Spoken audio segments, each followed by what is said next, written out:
Abattu. À Laken, l'ancienne gendarmerie de la rue Stéphanie s'apprête à se transformer en logement. Les travaux devraient débuter en octobre. D'ici là, l'occupant, une association d'aide aux plus démunis du quartier, doit déménager. Reportage de Marie-Noël Dinan et Emmanuel Talarico. Désaffectée depuis plus de 8 ans, l'ancienne gendarmerie de la rue Stéphanie à Laken va subir une cure de jouvence. Complètement remis en état, l'immeuble devrait accueillir 9 appartements, du logement moyen.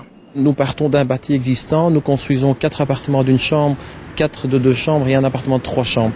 Donc contrairement à ce qu'on fait habituellement, il y a moins de grands appartements, mais c'est assez diversifié déjà dans le quartier, dans ce qu'on fait, dans tous nos projets ici sur Laken. Début des travaux espérés pour octobre 2010, le temps de permettre à la SBL Les Amis Sans Frontières de déménager.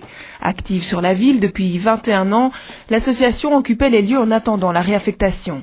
Installée sur plusieurs étages avec ses colis alimentaires, son vestiaire et sa brocante, Les Amis Sans Frontières aide actuellement plus de 300 familles démunies. Et ce ne sera pas le premier déménagement dans le quartier. Nous sommes ici depuis 3 ans. Maintenant, évidemment, les propriétés communales vont nous, disons, guider vers la rue des Horticulteurs. Pour l'instant, je suis allé voir le chantier, mais évidemment, tout n'est pas encore prêt, loin de là. Alors, comme il y a le congé du bâtiment en juillet, le mois d'août, octobre, si je suis là pour le début novembre, ce sera déjà très bien. Il ne faut pas oublier qu'un déménagement de ces entrepôts-ci, ça prendra quand même du temps. C'est en tout cas une rénovation lourde qui s'annonce ici.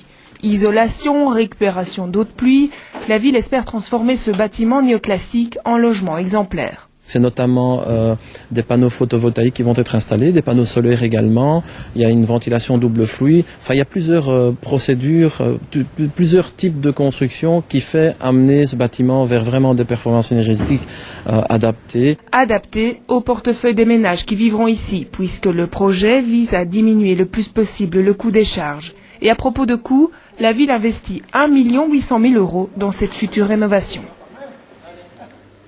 En culture, on part à la découverte de la création d'objets design, une exposition